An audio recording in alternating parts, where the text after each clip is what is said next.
Meshtabi Season 4. Konkai no Meshtabi wa Gachi de Mata Tabathai Higashikawa Higashikagura Kaiwai Shichosha Telekomi Special Death. それでは早速 Let's get it started. 1. Higashikawa Chuka Soba Talang Poling. 東川の住宅街にございます人気ラーメン店。開店時間が近づくと続々とお客さんが集まってきますね。なんとこちらのお店、もともとは2018年から鎌倉、江ノ島のすぐそばで営業されていたようなんです。店主さんの実家、旭川に近い東川に最近移転をオープンしたようなんです。鎌倉からの東川ね。はい。高齢のお客さんが多いので期待値爆上がりですね。カウンター7席だけのラーメン屋ゴールデンスタイル。あら、繁盛ラーメン店のデフォルトみたいなお店ね。だ。でもなんで 7,8 席カウンターのみのお店が多いの？その説明をしていると麺が伸びちゃうんで先に進むよ。麺、トッピング、スープ一つ一つの具材が丁寧な下ごしらえを感じるラーメンです。基本中華そば一本勝負ですが、限定でアディショナルラーメンが用意されているようですよ。これはしょっぺい恐怖症の我々でも安心して食べられるラーメン隊。これはいいわ。私も食べたい。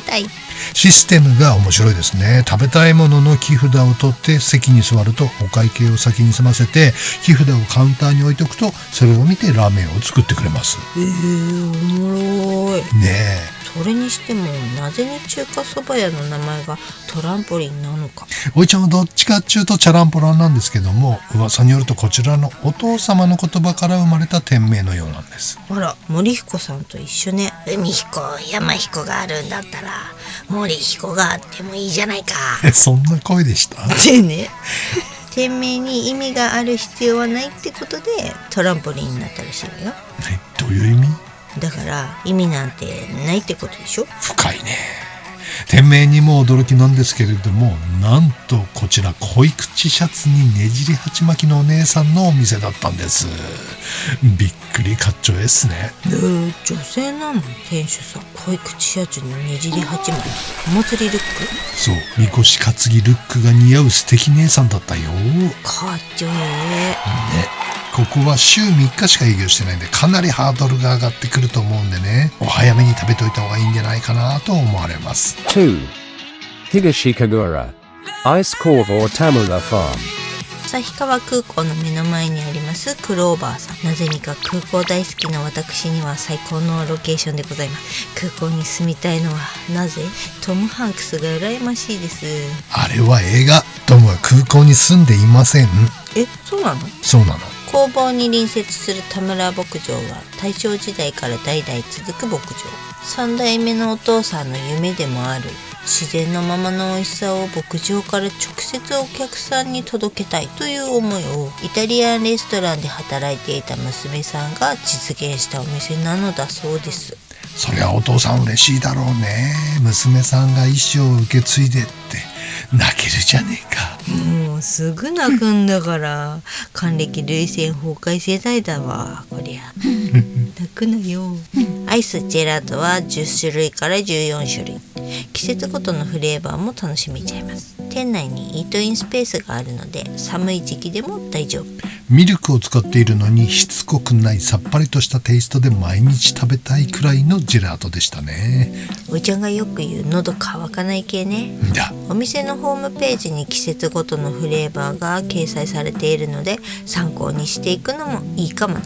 ここはヒットですね。ロケーションもお店もナチュラルな感じがメシタビック。ミスタービッグヘビメタメシタビック。メシタビが大好物なタイプのお店ってことさ。ややこやしい信号勝手に作るなもう。Anyway、 ここは北海道ジェラートトップ5入りかしら。だね。大好きです。ここのソルベっぽいジェラートね。 3. Higashikawa Chugaku Chato Oka Yu Okuizumi. 道の駅東川道草間から車で5分くらい、旭川市内からだと30分ほどののどかな場所にございます。もみじも終わりに近いけれども哀愁ある雰囲気がいいですね。でしょう。もともと札幌でお店を営んでいたそうなのよ。そうなの。美味しい水を求めて2019年に東川町へ移住。移転オープンされたんですって。ああ、美味しい水大事ですね。ねえ、窓からの田園風景が素敵ですね。この日はあいにくの雨模様だったけど、雨模様なぜか絵になる東川つってね。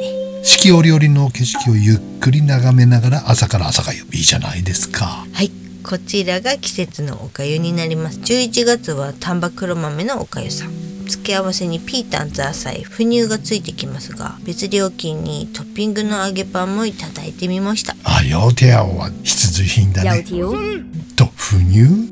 腐乳、腐乳は中国の発酵食品で、麹を豆腐につけて塩水で発酵させたもの。おかゆの味付けやタレに入れたり、炒め物や煮物の調味料として使われるそうですよ。なんだかあまり美味しそうじゃない名前だね。腐った乳でしょ。確かに。でもこれ結構いい仕事しますよ。クリームチーズのような食感でコクやうまみも感じられます。若干癖けど。若干癖。草馬なやつだね。納豆、チーズ、ナンプラー、ドリアン系。まあそんな感じかな。寒い朝に温かいおかゆは染みますね。今度はゆっくりとお茶をいただきに行きたいですな。ってお茶高くない？そうなの。手でなかったの。ですよね。飲んでみたい。ね。4. Fulano Patisserie Tehran。富良野の住宅街にあるお菓子屋さん。こちらも視聴者さんからのタレコミいただきましてね。なんと富良野デリスさんで修行された方のお店ということでね。メシタビーズ大好物の富良野デリスさん出身と聞きゃ来ずにはいられませんからね。そしてなんと富良野デリス公認のドゥブルフロマージュと富良野プリンがあるっていうじゃないですか。ねえ、嬉しい。公認のっていうのがまたいいですよね。同じじゃないんですから。こちらトロンさんのアレンジが加わったドゥブルフロマージュと富良野プリンってことでしょ。多分似てるけどちょっと違うと思うので、そういうことだと思います。美味しかったですね。はい、富良野デリスさながらのトロトロプリンはカラメルがデリスさんほど苦味がないので、お子ちゃまでも食べられるプリンになっておりました。飲める。ほんとトロトロ飲めるよね。ドゥーブルフロマージュもこのふわふわ感がいいっしょ。ああ、ふわふわマシマシだったね。パティシエさんのご実家がいちご農家ということで、7月から12月までは富良野産夏水木というとても糖度が高い品種を使用したいちごケーキが美味しいんです。すんごい綺麗ないちごね、これ。ねえ、これいちご食べたらもう忘れられないいちごです。座布団1枚。 5. ニューヨーク。 Higashikawa Kitawushi no Mori Kito Lon。 素晴らしい施設を発見しました。ここはタレコミってわけではなかったんだけど、たまたまね。そこためないでもらっていいですか？変な感じになるんで。ごめんたまたま道の駅近くの温泉物色してたら一番近くにあったんで何気なく行ってみたんですよね。そしたらまあ驚いたこと。ねえ、ぶったまげた施設でしたね。東川にこんな近代的な施設があったなんて驚きです。はい、これは行政が絡んでいないとできない規模の設備投資じゃないかなと思う抜法おじさんなのでした。でも運営は民間ですって言ってたじゃん。運営はでしょ、ってぐらいすごい施設でしたね。サウナの気合入り具合がおったまげです。浴室は意外とこじんまりルリコだけど洗練されてる感じで落ち着く。間接照明だけの暗い静かなサウナ室。テレビもなく瞑想音楽が小さく流れる超リラックス空間。サウナが2つあって、1つは天井が低く設計されていて、ロウリュごとに顔をタオルで覆わないといられないほど熱くなるハルビアのツインタワーオートロウリュタイプ。もう1つはセルフロウリュのどちらも10人サイズなんだけど、東川では十分すぎる。水風呂は4人サイズ15度以下設定なので、長くは入っていられないので整いやすい設計。室内の整い部屋にはテレビがついてて、リクライニングベッドに寝そべってベイスターズの下克上優勝を見れたのは最高すぎる。やっぱね、ベイスターズなんか嬉しい。別にファンじゃないんだけどねえ、ペナントレース3位からの優勝。ペナントは何だったんだって感はあるけれども、とりあえず日ハムも来季3位までに入ってくれりゃ盛り上がるってことさ。そうだね。いやー、夜景が見えるサウナえがったな。あ、そうそう。露天風呂とサウナに入りながらも夜景を楽しめるってすごいよね。オートロウリュされた後、蒸気で夜景が蜃気楼みたいにこうゆらゆらして綺麗だった。あれ旭川の夜景が見えてるのかな。休憩スペースも楽しい空間。押し入れみたいなカプセルホテルみたいな秘密基地みたいなボックスがあって、子供用なんだけど思わず入りたくなる。なる。ここにもいたね。湯上がりにジュース飲んでっておっさんみたいな子いた。ちっちゃいおっさんね、ここは穴場でございますね。旭川富良野ステイは東川界隈がおすすめですわ。だ。 6. Higashikagura RG de Colo Salaku。 東神楽町にある大衆食堂。なんと映画許されざる者のロケが上川町で行われた時に渡辺謙さんが何度も食べに来たというお店。ねえ、チーターだわ、ヤバセバ見たわ。渡辺謙だはそうそうたるよろず系食堂。そばはないけどラーメン、うどん、丼、定食、オムライス、何でもあるある系。親父さんの表情が優しい、人の良さが出てる。そして味がいいお店でしたね。ねえ、渡辺謙さんが通ったってのもうなずけるお店ね。オムライスはさ、ほとんどの店がケチャップいらんしって思う味なんだけど。そうなの。この間海子ちゃんのチャンネル見てたら、海子ちゃんもオムライスケチャップなしでって注文してたよ。ああ、そうですか。はい。でもここはケチャップがあってちょうどいい感じかと思えば、ザンギはめっちゃパンチが効いていましたね。父さんメリハリ半端ねえっす。やっぱメリハリ大事だね。緩急ってんですか。強くしたり弱くしたり弱くしたり強くしたり強くしたり弱くしたりね。何の話？醤油と塩のハーフラーメン美味しかったっすね。要するに優しい醤油ラーメンって感じ。フォーエバー飲める系スープっす。心から温まる美味しいご飯ありがとうございました。ありがとうございました。 7. Today's Katsu Curry. Higashi Asaikawa Gohan Ya Sachamalu。 東旭川の飯旅ーズ頻繁出没ゾーンにございます。ややこしいよね。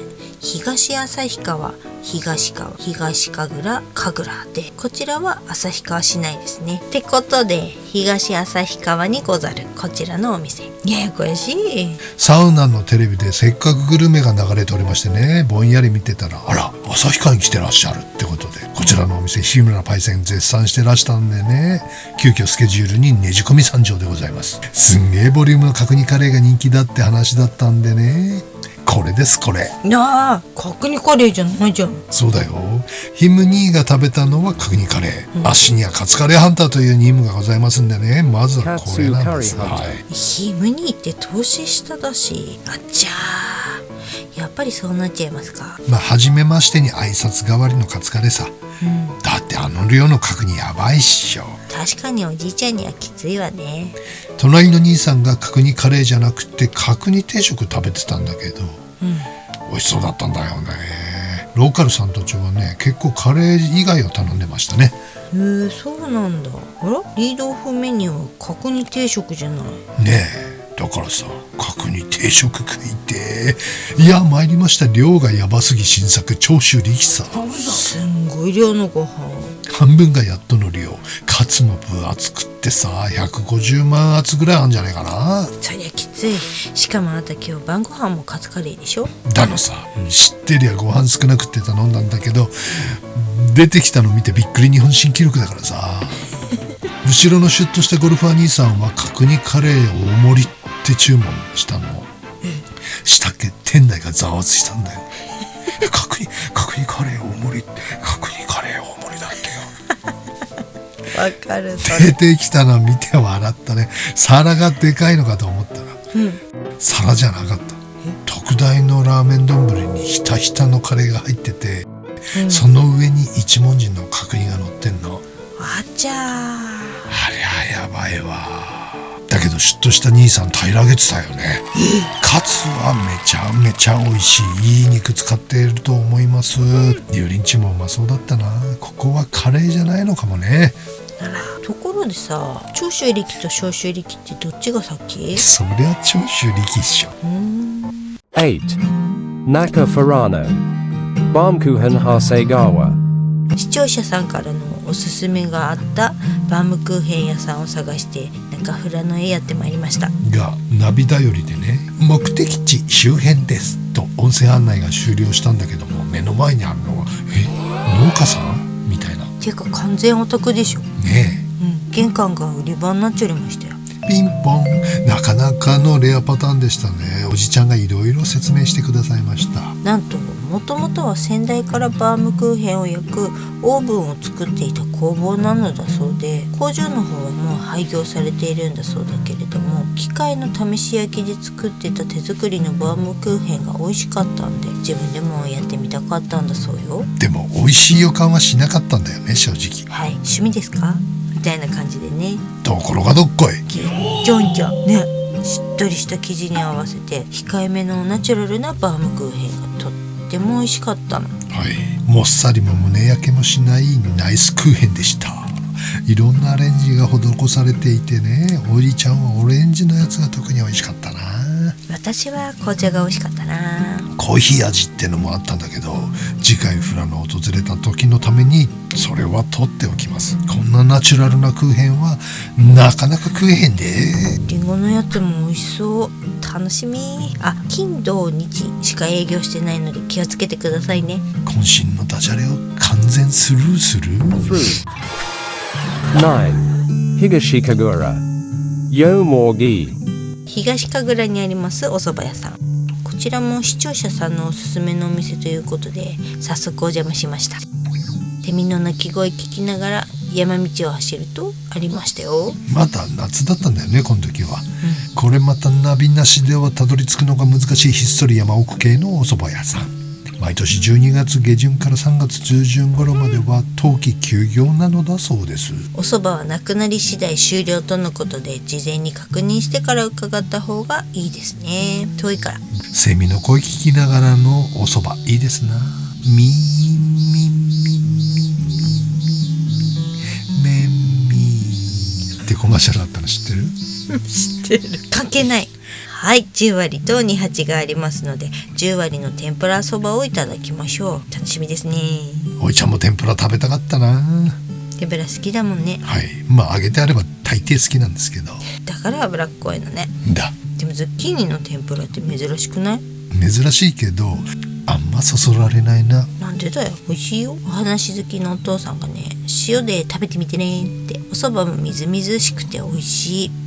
てか天ぷらサクサクで全部美味しかった。ただな。違う。ただ個人的にはエビがあったらなぁと思いましたとさ。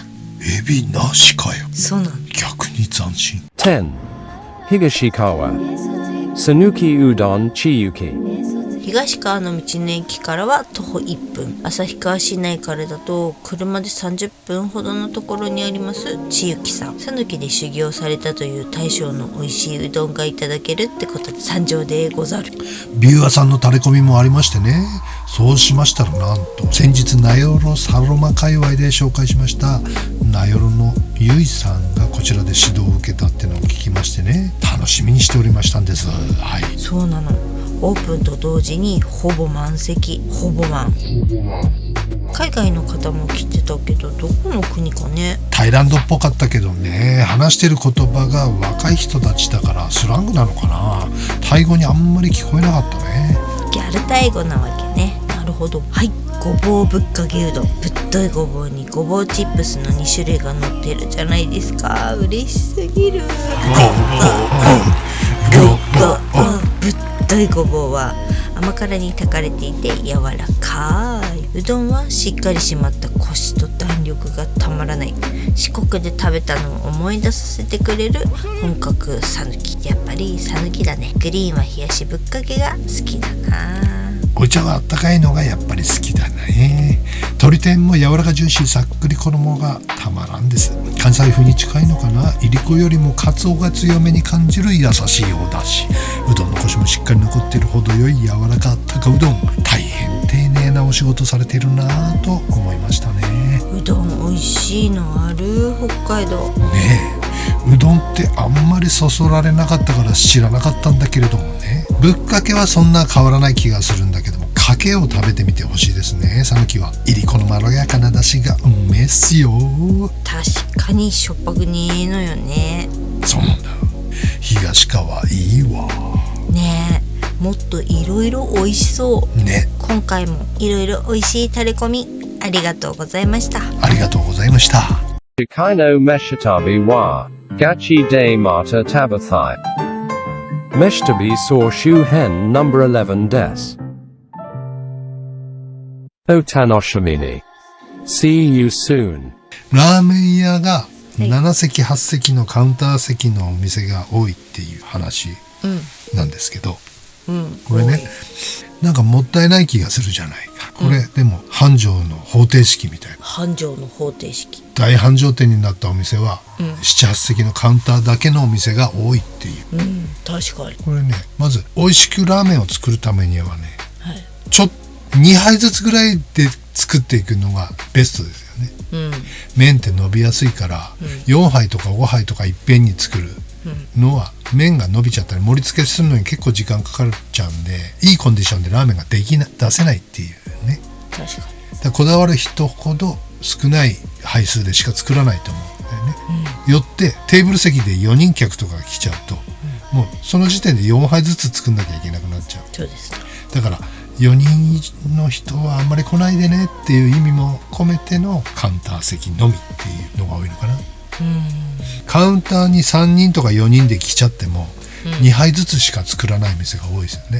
やっぱりこだわって。そうだね、3杯同時はないね。そしてあっという間に満席になるんです、でゆっくり作るじゃない、だから行列になる、そうするってと行列が行列を呼んで大行列ができるね。はあ、なるほどね。意図的にこの少なく席を作ってゆっくり作ってるっていうのもあると思うんですけど、多少丁寧にね。でも味にこだわる人はそういうお店をやりたがりますよね。まあそうね、大量な大箱はやらないよね。どこの店とは言いませんが、20杯ずつ作ってた店ありますからね。そんなもん伸びるに決まってんじゃん。うまいわけない、うまくなかったですすごいんだね。20席ぐらいあるカウンター、カウンターだけなんだよな。20席ぐらい1セットずつ入れ替える。はあ、全部。そう。最初のお客さんが食い終わったら全部帰るまで次の客入れない。で20人いっぺんに入るの。そして20人分作るんだよ。それはちょっと嫌。まあそれ以来その店には行かなくなりました。なるほどね。結構東川でも並んでたりするんだよね。こんなにお店があるのを知りませんでしたね。そして外国人の多さに驚きましたね。あんな季節外れ、そしてみんなうどんが好きなんだなっていうのを再確認しましたね。はい、しました。なんでタイ人とか中国人うどんっていうのかな。うどん好きなんだね。ラーメンよりうどんでそうだね。ラーメンはもともとあるからね。パスタでもないラーメンでもないうどんなんだ。うどん